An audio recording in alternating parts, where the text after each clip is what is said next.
forget that. Yeah, so again, you have already calculated all these numbers. So only black with no white fur would be our capital B, small w. So that 14 will go over here. And then using that same thing, I'm going to save and close for now. How many only white kittens do we have? No black fur, only white. Yeah, very good. So I'm going to double click on this again. Your only white kittens were 8. So now we've got 14, 28, and 8 inside the circle. So how many are we left outside, which are neither black nor white?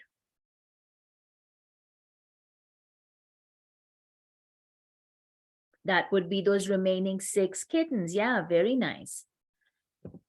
And you just want to make sure that all of these numbers will add up to 56. I'm just going to bring up my calculator over here and do a quick math.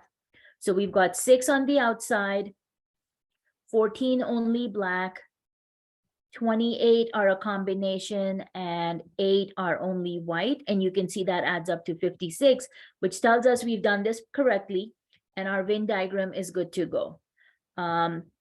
When you do edit it, it goes back to its original size. So just, click on it and, try to get it back to its somewhat of the original shape so that you can kind of read what's going on underneath it.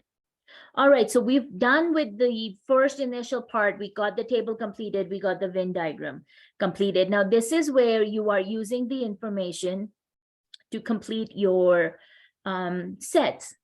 So this one is talking about basically how many kittens fall into the union where they are black or white or a combination, because remember, union is or, so that's the description you are going to be putting here, so you can say something like total number of kittens that are black or white or a combination. And then you have to figure out what this total value is going to be. And that's where you are going to then figure out, okay, so union means you put everybody in the pool, right? So everything that is pure black, everything that is pure white, everything that would be a combination of black or white. So all of that goes in here. So then you have to figure out what that number is. When we talk about intersection, in the second one, the intersection is telling you, you only use what's common. So only something that has both black and white. So what would that be over here? So then you can say this is the total number of kittens that are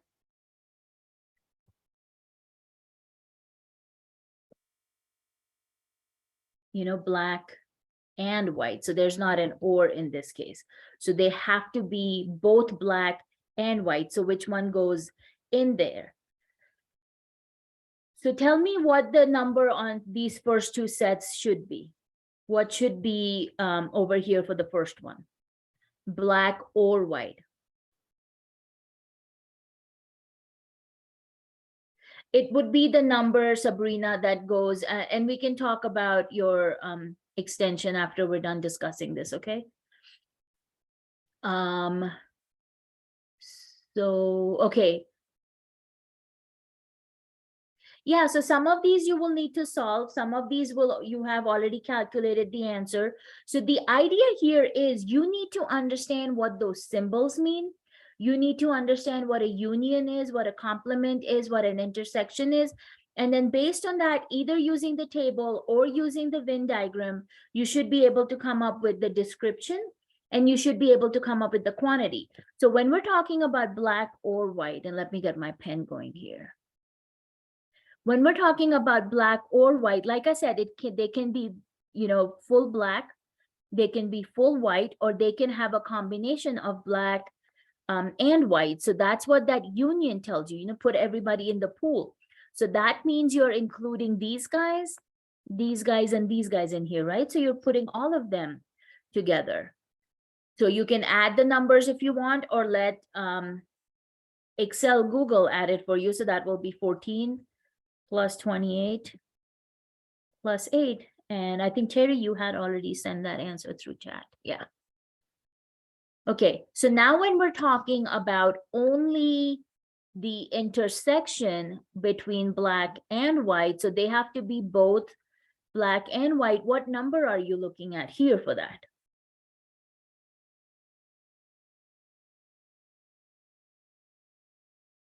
Yes, this is going to be where they both overlap. So that means this is only going to be 28 over here.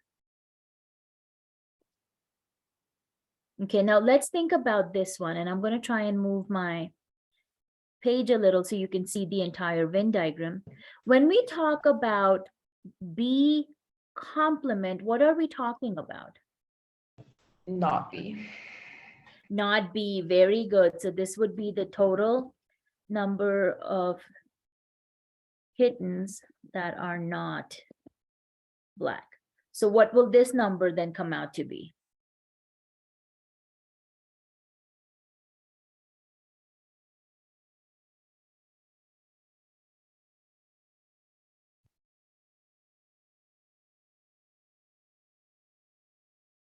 Actually, we can. Yeah, Sabrina, we can solve the complements because I have actually worked through this example because, whenever I'm designing a new assignment, I try to work through it myself just to make sure that the math will work out.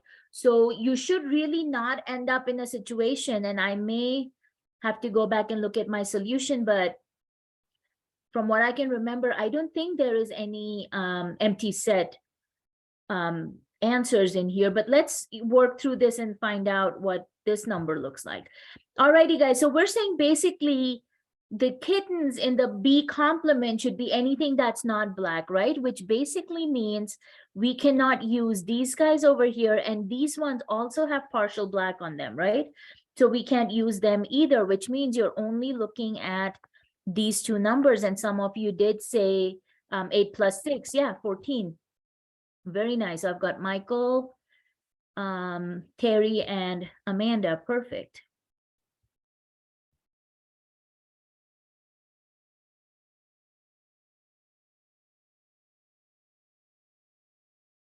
No, the Venn diagram has all the numbers because look at your table here, and let me see if I can try and get this on the same page, the table and the Venn diagram. So let me just go ahead and put these numbers in. So that was 8 plus 6, 14. So let's clear this out and let's see if we can get the table and the Venn diagram put together. So let's take a look here.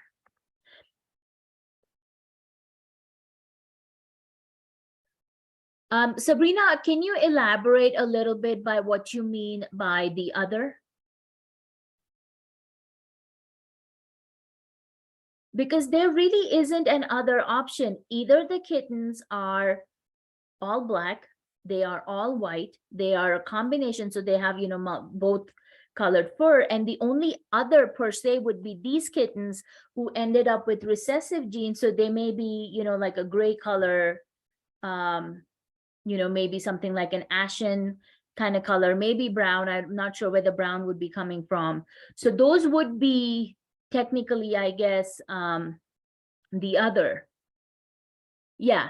So those are the ones that are over here because these are the kittens that are neither black nor white. So they are the ones that are going on the outside. So this actually represents the kittens which had the recessive black and white genes.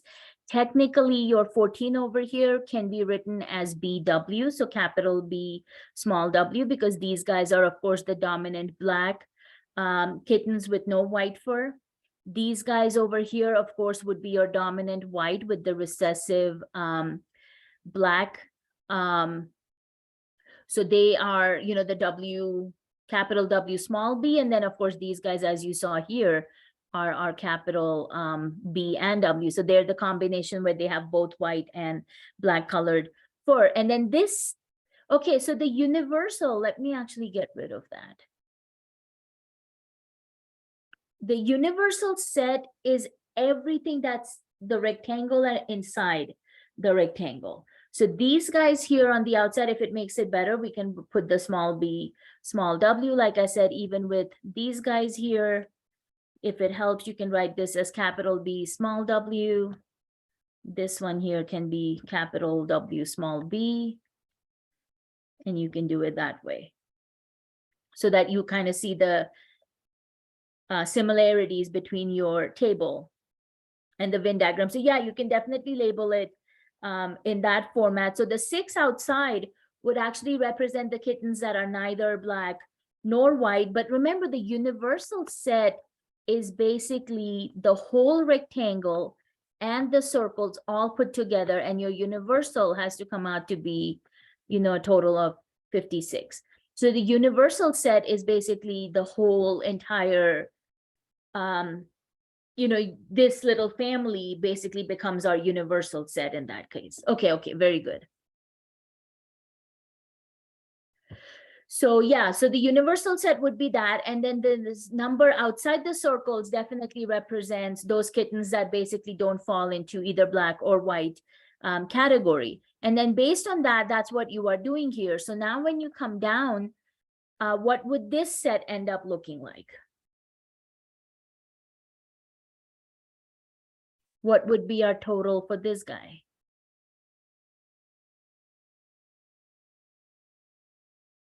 Okay, so this one, of course, then means you are looking at the not white.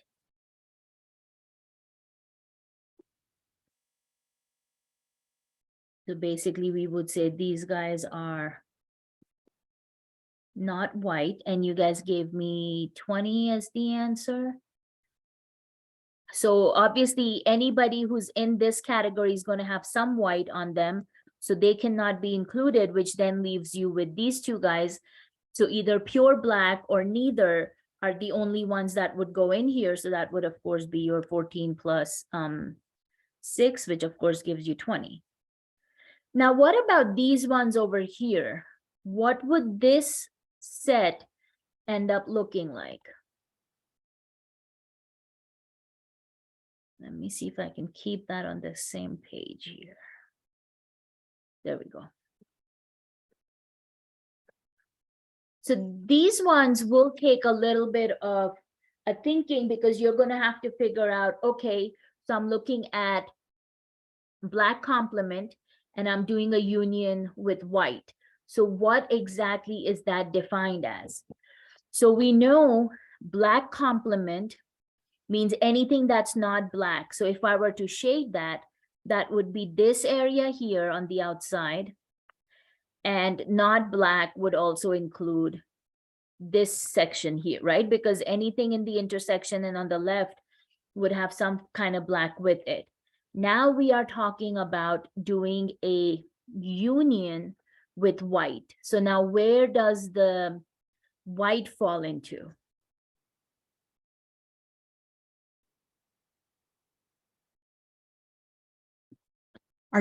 Union is when you're adding the stuff that's not common, but you're saying that it's not black. So that's what's getting confusing.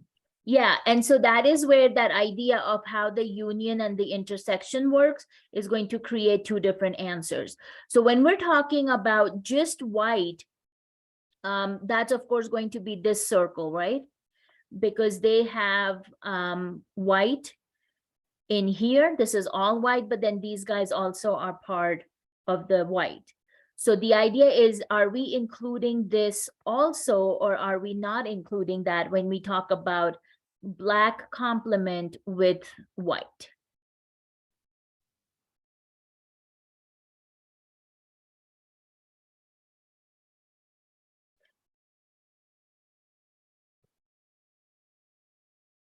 Yeah, very nice, because union means take what's common and take what's not common and put it all together. So that would actually mean you are going to take the 6 from here, because that falls under this category. So the 6 will go in.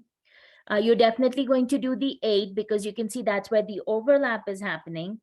But then you are also going to include the 28, because they're part of white And this is where that union is coming into play.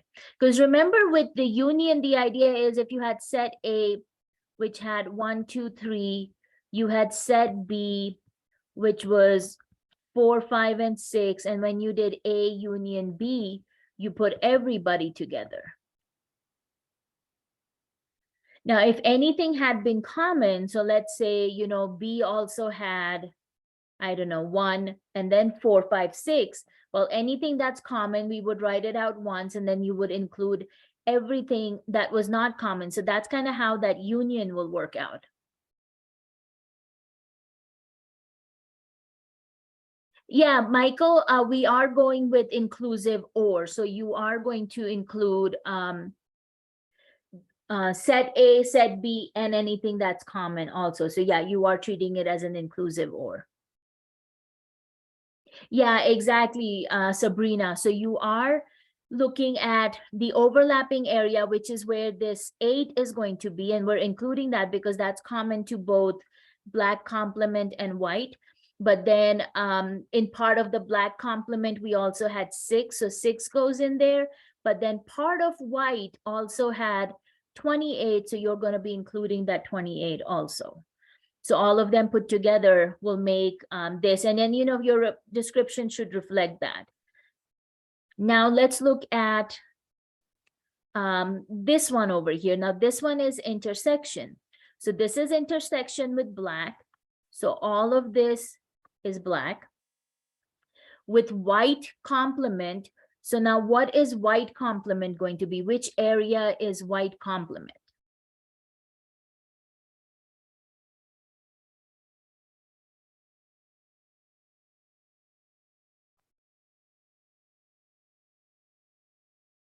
So white complement means not white, right? So what would be in the not white area?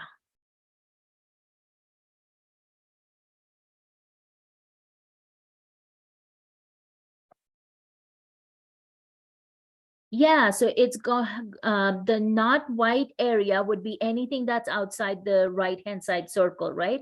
So that would be this area here would be in the not white complement area. And then this one also would be in the non-white, because basically it's got to be outside of this circle on the right. So now since this is an intersection, what do you put in here?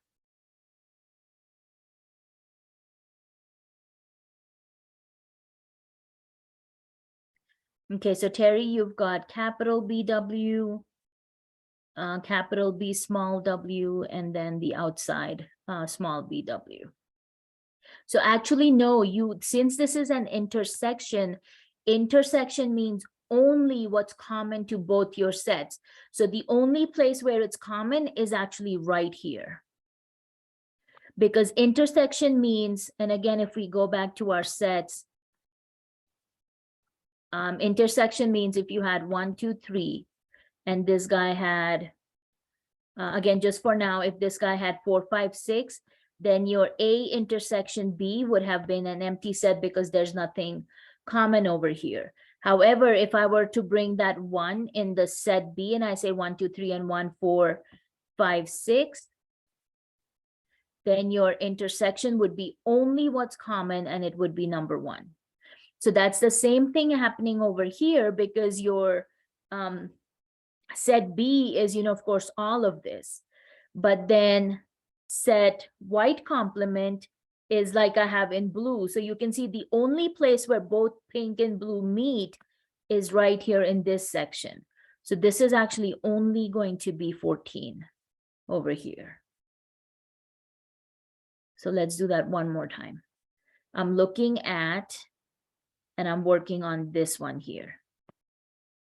I'm looking at black. So that's going to be this entire circle.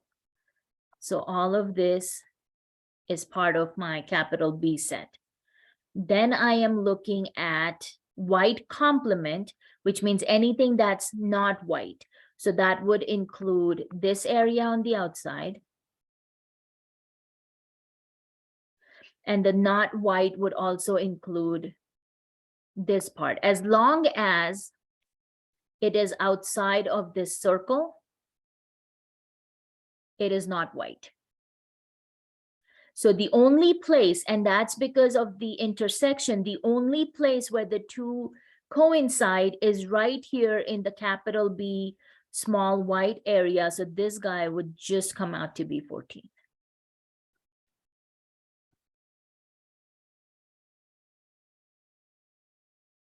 Because anything that has a capital W in it cannot be used in this set of intersecting black with white complement. However, I cannot use this little guy over here because he does not have the capital B either. So that's why that cannot be included. So if you were writing this out, this set here is basically equivalent to the capital B small w. This set over here was equivalent to capital BW plus the both capitals plus the capital WB. This set over here was basically just capital BW. This set over here was, let's see, this was B complement. So B complement was capital BW and then the recessive one.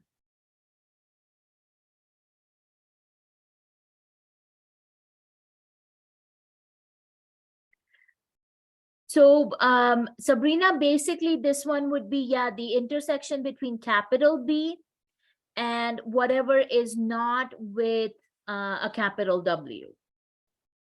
So that's why it only comes out to be a capital B and a small w. That's what this set comes out to be.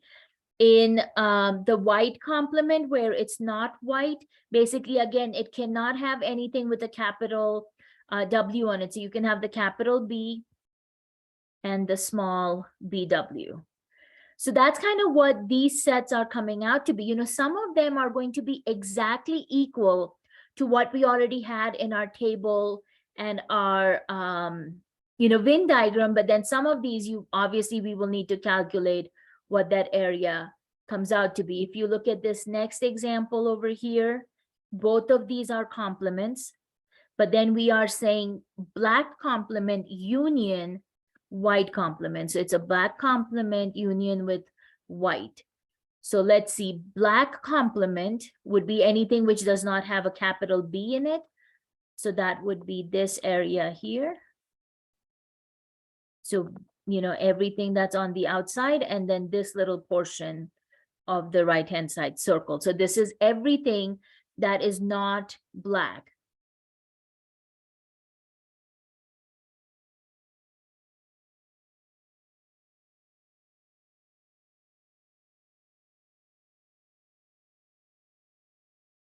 Yeah, so yeah, exactly. That would be 14 with my numbers for the this set over here. Yeah, exactly. That will come out to be 14. Yeah, very good. So that was our black complement, guys. And then let's take a look at what the white complement looks like. So white complement again would be anything that's not white. So not white again would be obviously still stuff on the outside. Let's do those as horizontal lines. So these guys would be stuff on the outside, which is not white.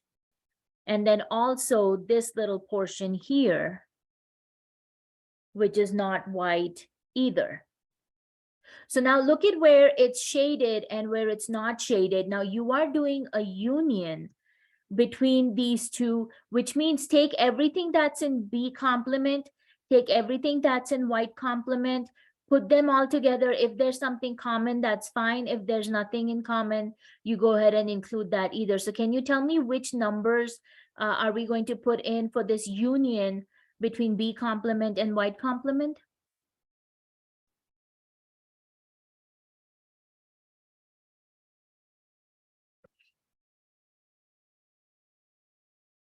Okay, so Amanda, you said add the BW. Yeah, we got that.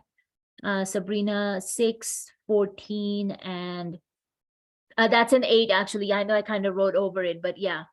Michael, you are saying small b, small w. Terry, you've got 6, 14, and 8. Yeah, so pretty much everything that has been shaded will go into the union. So you are taking the 6 from here. we are taking the 14 from here. Very nice, guys. Yeah, and then you're taking the 8 from here and put them all together, and that becomes this little black, not black union, not white. Basically, that's what comes out to be. And then the next one, you are literally changing it from a union to an intersection. So let's go ahead and change that. So we're now making it an intersection.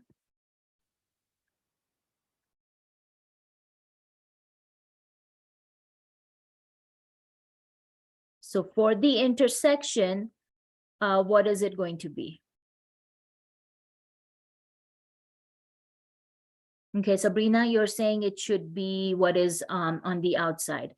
So this one is saying it has to be not black, not white, but where they are common. So you cannot put everybody together.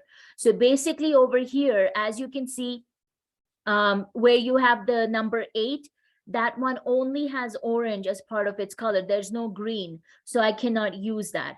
Where we have the 14, there's only green in there, no orange. So you cannot use that, because remember, intersection means it has to be common to both the sets. So yeah, Sabrina, very nice. So on the outside of the 2 circles, you can see we have both green and orange in there. So that means that's where you have the black complement and the white complement, which comes out to be 6. So this guy here is basically the recessive black and recessive white, basically, that you have. So this one is where basically the black complement and the white complement basically meet up. Okay, so again, Sabrina, you were asking me to redo the color. So when you're talking about doing black complement with white complement, so the black complement is of course going to be anything that's outside of the capital B. So all of this is part of the black complement. So everything that's on the outside. And then this little part of the white circle is part of the black complement.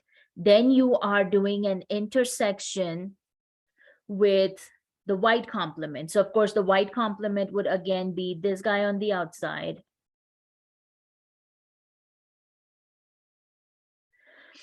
And this little area of the second circle. So that is going to be your white complement. Now, because this is an intersection, intersection only means something has to be common between both the sets for us to use. So in this case, I cannot use this section because this was only dark red. I cannot use this section because this was only dark green. Obviously, there is no overlapping happening on the 28 either. So you're not using 28 either. The only place where my dark green and dark red meet is right here, where you have the 6, which represents the recessive black and recessive white, which is exactly what B complement and white complement intersection means. This is your recessive black and recessive white set.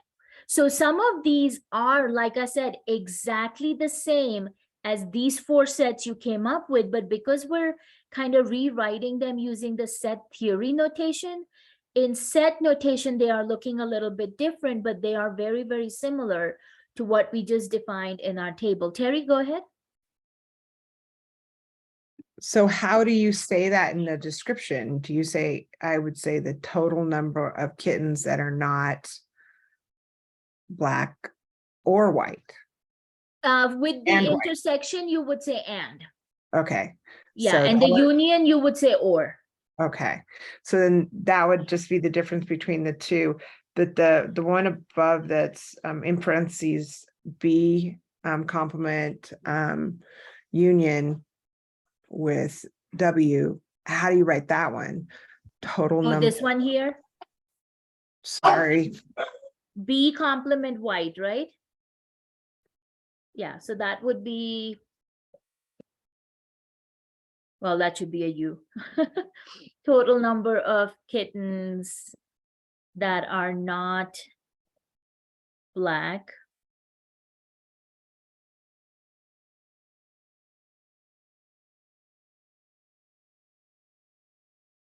Now, I'm afraid if I say it in English that are not black or white, I'm afraid we're going to think both of them are not black and white. So I would probably say not black combined with white or something like that.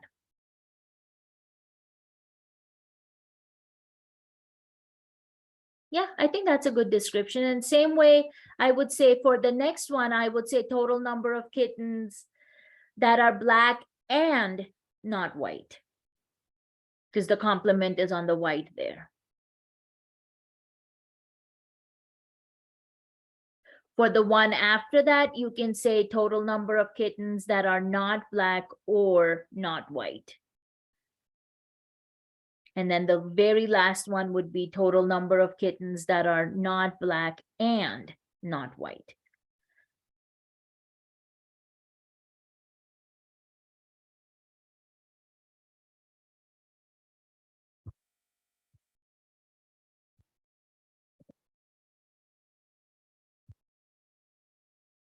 Yeah, no problem.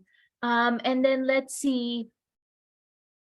Has anybody had a thought on what kind of problems or flaws that can arise from this example?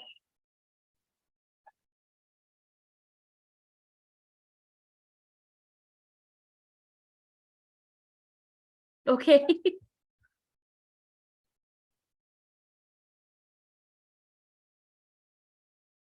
Well, instead of giving you a clue on that, I really do want to see what you guys come up with, because there's not a standard answer, guys.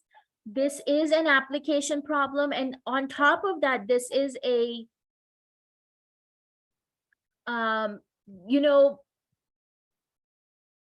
it's based on science, but I'm sure if you were to show this to your biology professor, they'd probably tell you how genetically, there can be so many other variations, because genetics is definitely where, not everything works by, only standards. There's always anomalies, mutations, and every different thing that happens. So what I want you to kind of think about is just, will it work out the way it does? Can there be other anomalies that can happen? Is there something we just haven't thought about?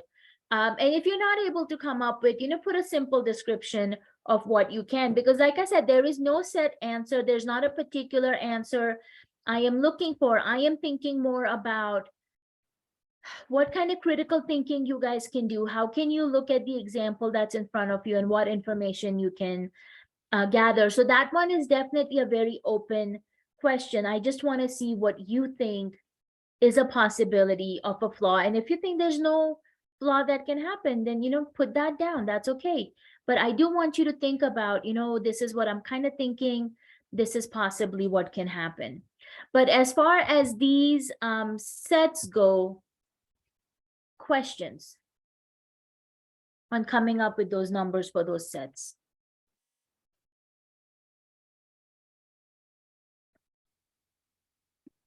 Do you guys want till Friday? So maybe you have a little bit more time to play around with these numbers? Terry? I don't quite understand that, but the only problem that I was thinking that I had was when I added, because I did the random for the 8 years, for each one of the 8 years. Okay. The number that I came up with when it was divided with the percentages, it ended up actually equaling out to be one more kitten.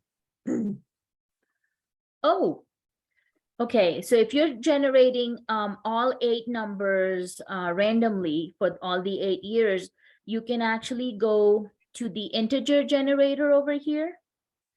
We need 8 numbers for the 8 years, and those numbers need to be between 5 and 10. So you can do that.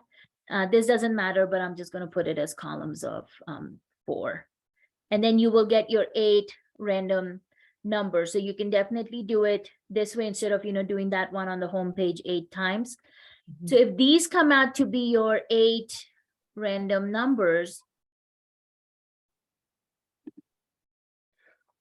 And actually it was that I got those, I did all the random numbers. I didn't have a problem with that, but when my number came out, it was like 50. So when you did the table, it wasn't working out? Yeah, it just ended up giving me one kitten more if I rounded correctly on my percentages. Okay, so what that would tell me is then you probably should round one number up and round one number down. That's what I would have thought too, but I went through and I even showed my math on the side to show you that I was rounding how, like, if it's 0.5, you round up, correct? Yes. So that would Did be you the have thing, I more was than right at the bottom. 0.5 on all of them? No, it would be like 0.7 point. I have to look at it specifically to Okay. know exactly, but I did look to make sure that I was rounding correctly, but that would be the only thing I think I would put in the bottom is that. Yeah, so like, let's say you were getting,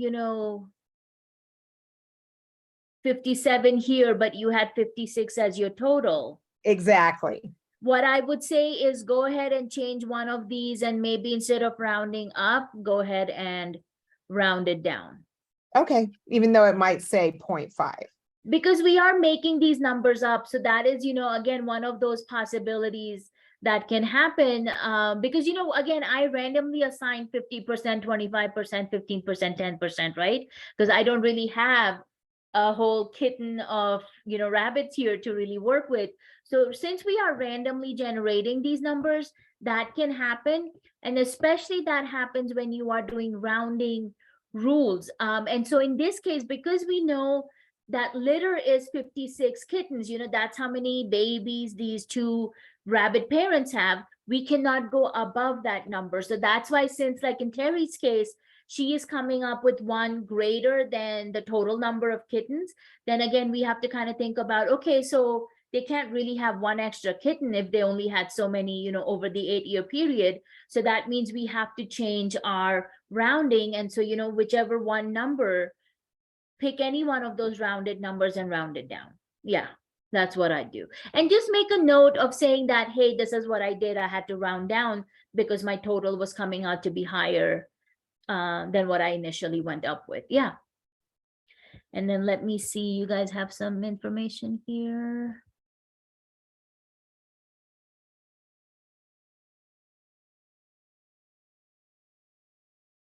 Okay. Terry, okay, yeah. One kitten just unexpectedly happened. We just didn't count it the first time around. So yeah, I mean, that's kind of what you guys are breaking this down. So I will, if you are done with your assignment and you want to turn it in today, that's fine. But I think just to give you guys a little bit of room, if you need to ask me any more questions, I will go ahead and move our deadline to Sabrina, yeah, conjoined twins. We'll go ahead and move our deadline to Friday, guys. So that way, if something does happen and you do need to ask me for more help, you still have Friday to ask for help. So we can do that. But like I said, you can definitely turn in your assignment earlier if you're happy with your results and you just, want to submit it and get it over with. Don't wait till Friday, just get it done. But yeah, I'll go ahead and change that deadline. So if you guys don't have any other questions on this one, should we move ahead with our financial math? Yeah, okay. All righty, so we don't need him.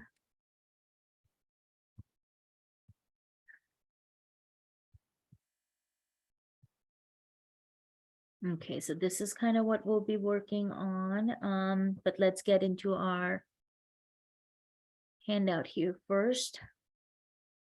So you will find this handout. I uploaded this yesterday. So if you go under chapter 2 in your module, you will see under the textbook, I added the supplemental handout for applications of percentages. So you can go click on that and open it up. So this one just talks about, how to work with percents, converting it from a percent to a decimal to a percent, just to kind of get you guys started. But then we get into examples. And the ones we are going to be working on together as class examples, I've actually created a Google Sheet for it. So you can click on this link here in the handout and it will take you to it. If not, I can share the link with you. through chat. So if you look at your chat, I'm posting the link, so all of you should also be able to click on that and get into this Google Sheet where we'll be working on this together. So basically, let's see how we can use percentages in different types of applications. So we're talking about markups. You can also do markdowns, so something like this where we are talking about, you have the store pays $48.76 for a screen. So this is what the store themselves are paying, right? So this is going to be their cost, but then they are selling it for $79.88. So, of course, we want to know what kind of markup the store is doing on these screens over here. So your basic setup for a percent markup is very simple. And you can see that right over here in this little percent markup formula. So you start by taking your selling price, for what are they selling it right now, subtract the cost from it, and then you always divide by whatever the original value was. So in this case, it would be what was the original cost to the store. So you divide by that, and this will end up giving you a decimal answer, and you multiply it by 100 because, of course, we're trying to convert it from a decimal to a percent. And when you're converting it from a decimal to a percent, you either move your decimal 2 places to the right, or you multiply by 100, and then basically you can put on your percent symbol after that. And that's how you come up with your percent markup. Now, this would be the same exact calculation, guys, even if you were trying to find out what the markdown was. Like in COVID, a lot of places had to, get rid of old inventory. So they did actually sell it for cheaper than what they bought, right? So that means they would actually be losing money on that, but it's the same exact calculation. We're just talking in terms of a percent markup here. So you started out with $79.88 as the selling price. So that goes over here. The original cost that the store paid was $48.76. So that's what you subtract. So it basically tells up in a dollar amount by how much the markup was done. And then when you divide it by the original cost of $48.76, basically you are going to get 0.638, and then multiplying it by 100 converts it to a percent. So you can see that's a pretty nice markup they have over there, 63.8%. But, they have to mark up, right? Because they're going to have costs that are going to come out of it, rent, utilities and whatnot, insurance, and then whatever little profit margin they'll have left will come at the end once they've taken all their costs and every other expense out of it. So that's one type of example of working with percents. Then we've got, just if you have a restaurant bill of $24.66, well, we want to calculate a 15% tip on that. So obviously you just take whatever the restaurant bill was and you put your 15% tip value on that. It comes out to be 3.699. Now, since we know that this is a dollar amount, we have to round it to 2 decimal places. So obviously that comes out to be $3.70. Now, if we wanted to know the total bill, then all we would have to do is take the $24.66 and add the $3.70 to it, and that would end up giving you your total bill, which would come out to be 6.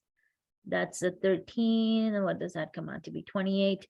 36 will be your total bill, after you've put on that 15% tip on it. So just another type of example. This one over here is talking about, okay, yeah, Destiny, I'll see you on Friday. Thank you. Take care. So the last one here is talking about a discount, a sale. So how does a sale look like?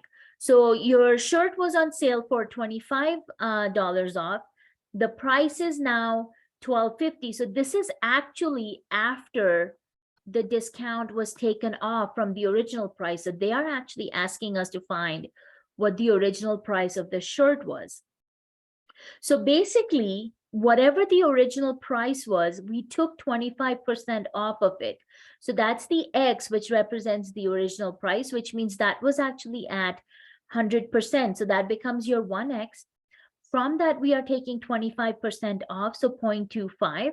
So when you take 25% off the original price, basically your 1250 is 75% of the original cost.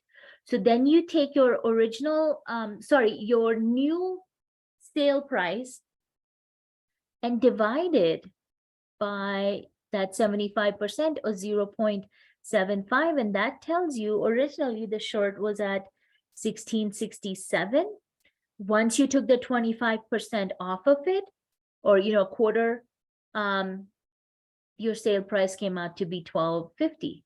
So this one actually, I kind of like this example because you are working backwards to try and see how you can figure out what the original price was. If you know what the discount was and how much the new price is, you can go backwards and figure out what the original was. Now we will work on these examples, but one other type of example I wanted to show you that we're also going to be looking at is how to keep track of our monthly budget. So what kind of cash flow do we have? And this can be true for personal expenses. This honestly will be true for business budgeting also, because you look at what your income is, you look at what your expenses are, subtract the two, and that tells you what kind of cash flow you have. If you're in the positive, then that means your expenses are within your means. If it's negative, then that means your income is low, but your expenses are too high, and maybe we need to either find extra income or we need to find to cut down on our expenses. So we're just doing personal budgeting over here. Now, since we're kind of doing this on a monthly basis, you want to figure out what your monthly income is going to be and what your monthly expenses are going to be. So that way we can say, what kind of monthly cash flow do we have, or does this person have? So if you look at the way this has been listed, you have $7 a month for rent. So that's a monthly value, $120 a month for gas. So as you can see, there is $140 a month for health, $75 a month for auto, $25 a month for renters, $110 a month for cell phone, $100 a month for utilities, $300 a month for groceries, $250 a month for entertainment. Then they are telling us she spends $12,000 a year. So this is not a monthly value, a year for college expenses, $1,000 a year for gifts for family and friends, $1,500 a year for vacations, $800 a year on clothes, $600 a year for gifts. So these are basically everything that she is having to pay out. Then they tell her her income is $1,600 a month from her paycheck and $3,000 a year from scholarship. And, of course, we're finding her monthly cash flow. So let's talk about her income first. So she is getting $1,600 a month. So since this is already a month value, we keep it as it is. But the scholarship money was $3,000 a year. So we do need to break down this into basically how much she's getting each month. So you take that 3,000 divided by 12, and that comes out to be $250. So she is getting $250 for scholarship, $1,600 from her paycheck. So her monthly income, and this is monthly, is $1,850. Now we look at all the expenses she has. So these guys are taken care of. So she has $700 a month for rent, $120 a month for gas, $140 a month for her health insurance, $75 a month for auto, $25 a month for renters, $110 a month for cell phone. What was that? $100 a month for utilities, $300 a month for groceries, $250 a month for entertainment. So these were already listed as monthly for us, right? So all we have to do is again go ahead and just add those up. But her expenses are still not done because she does have $1,200 a year, $12,000 a year for college expenses. So you will need to take that $12,000 and divide it by 12. She has $1,000 a year for gifts. So you're going to have to use that $1,000 as well. No, it's not looking good for Betty, is it, Michael? So $1,000 a year for gifts. What else does she have? $1,500 a year for vacation, $800 a year on clothes, and then $600 a year for charity. So by the time you take all those yearly expenses that they're talking about and divide it by 12, that's coming out to be $1,325 as additional monthly, and these are all expenses. So look at that. She's got $1,325 and $1,820 together as her monthly expense. She is living almost double of her income, isn't she? So by the time you subtract that, she's in the red. She has a negative cash flow. So obviously, there are, I even myself don't have as many expenses as what they have listed over here. So definitely she is living beyond her means. And you can see it's a very simple calculation, but we do have to be mindful about, are they giving us the income and the expenses on a monthly basis? Are they giving it to us on a yearly basis? This example, you will see, they're even telling us this is a 6-month value. So you have to convert, the weeks, the year, the month, to make sure you're doing this all on a monthly level.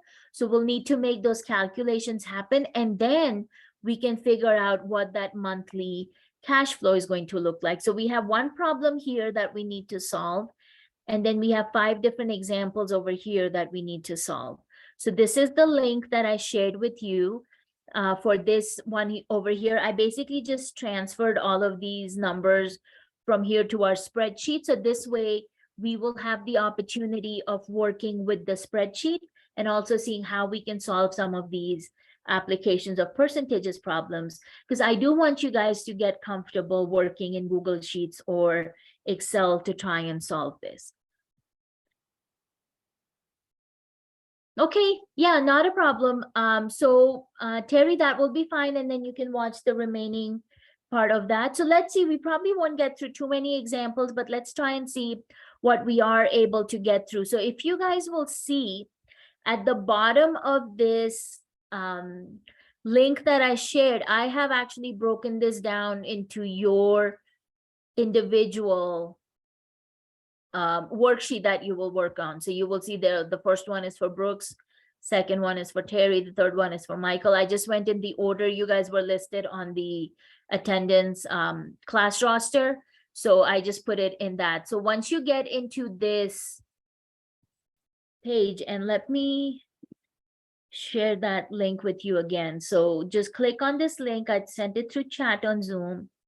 Just click on it and it will bring you here into your document, and then go ahead and find the page where you are at. You may have to use the little arrow on the right to scroll if you are unable to see, because I know Destiny, Sabrina, Kendall, you guys were kind of at the end there, so you may have to scroll to get to your own.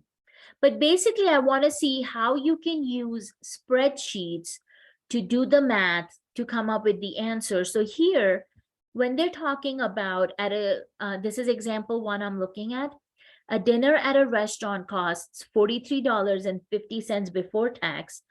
The tax rate they are telling us is 6%, and the tip is 15%. So now you have to think about, okay, so obviously we're going to be calculating the tax first.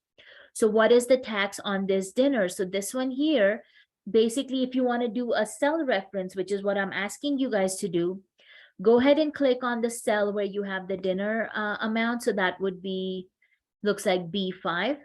So you click on that, and then you are multiplying this with your tax rate, which happens to be 6%. So you can do 0.06 multiplied by that cell where you have the 4350 already typed in, or you may actually even be able to just do the 4350 cell multiplied by where you have the 6%, and it will calculate the tip for you. And then remember, we had talked about formatting our cells last time. So we know this is a dollar amount. So to format it, you just go under your menu option for format, go under number, and you can do currency, you can do accounting. Any one of those will lead you to, okay, yeah, Sabrina, I'm glad you found it. will get you to that, converting it to a dollar amount. And the important thing here is, guys, since these are going to be dollar amounts, make sure you're rounding them to 2 decimal places. So if you use accounting or if you use currency as your formatting, it will automatically put it in those 2 decimal places. So you do want to try and format your cells as you're kind of going through your calculations. Once we calculate our tax, then the next question they're asking you is, what is the total bill including tax for dinner? So of course, this is where, again, you can use cell reference. So click on the cell where you have the 4350, and now add that with the cell where you just calculated your tax, which came out to be $2.61, and you will get a total of 46.11. And again, format that into either accounting or currency so that you can change it to a dollar amount. So you guys should be able to do these, in your cells as you're working on, and it would be good for you to practice while we are in class. And I will have to talk about this Friday since you've had so many of your classmates leave early today for different reasons. But this is going to be very similar to a homework assignment you guys will be turning in next week. So that's why I want you to get comfortable working with spreadsheets, how to do the cell references, how to do the formatting of each cell and that kind of thing. Now, let me ask you this. In practicality, when you guys are, at a restaurant leaving a tip, do you leave the tip on your total bill, or do you leave the tip on, without the taxes? So would your tip be on $43.50, or would it be on $46.11?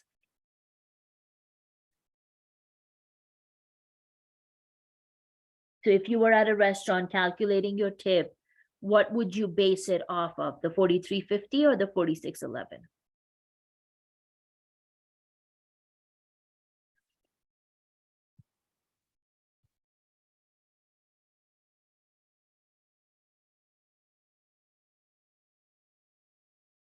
So yeah, you should have access to it. The link that I shared with you through chat, if you want to go ahead and like save it somewhere, copy it down, copy paste somewhere, you can do that, because yeah, you will have access to this file that we're working on right now outside of class as well. I mean, this was something I was hoping we would do in class together, so that way you guys can ask me questions. But yeah, you'll be able to look at it after class too. Okay, so Sabrina, you are saying you would calculate your tip on the total. What about the rest of you guys? Would you calculate your tip on the 46.11?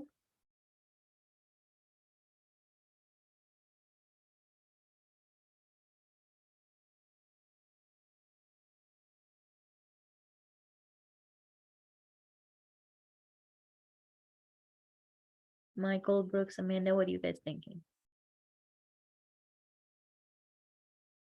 No, you guys are just working on all the examples with me, so you're able to practice all the different types of examples with me.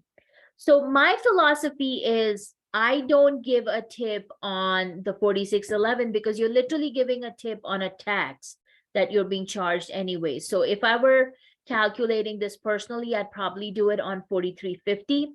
But for now, we can go ahead and calculate and it looks like we're doing a 15% tip.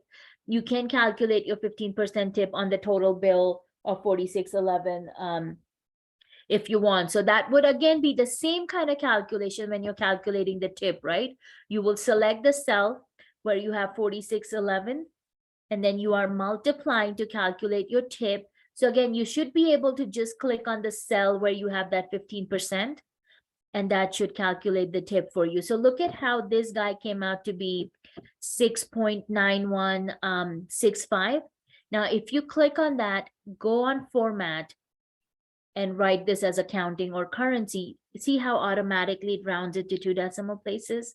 And that's what that formatting does. It already puts it in the, yeah, Amanda, that's kind of what I was thinking, is I would calculate the tip on the 43.50. So however you guys calculate your tip, as long as I can follow your math, it wouldn't really matter. Now, your total bill for the, entire dinner, tip, tax, and if you did your calculation on the 4611, then you can just take the total of 4611 and add the 692 to it, and that will give you your total bill. So see how, again, that comes out to be 4 decimal places. So click on that cell, go under format, and put it as accounting or currency. And it will automatically round it to 3 decimal places for you.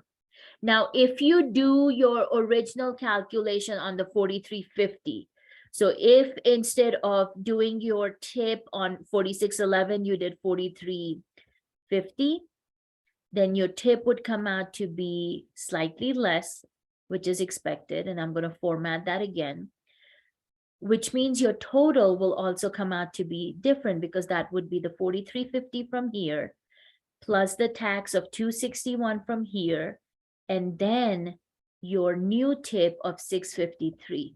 So again, you can see how that total is going to be affected on how you calculate your tip.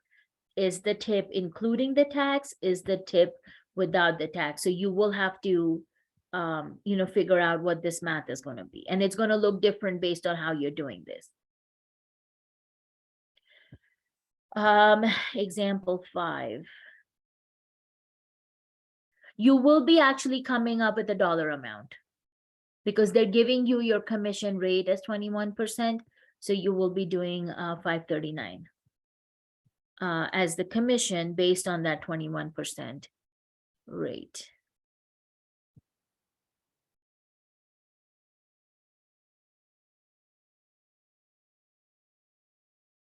Questions on this example 1 over here, guys?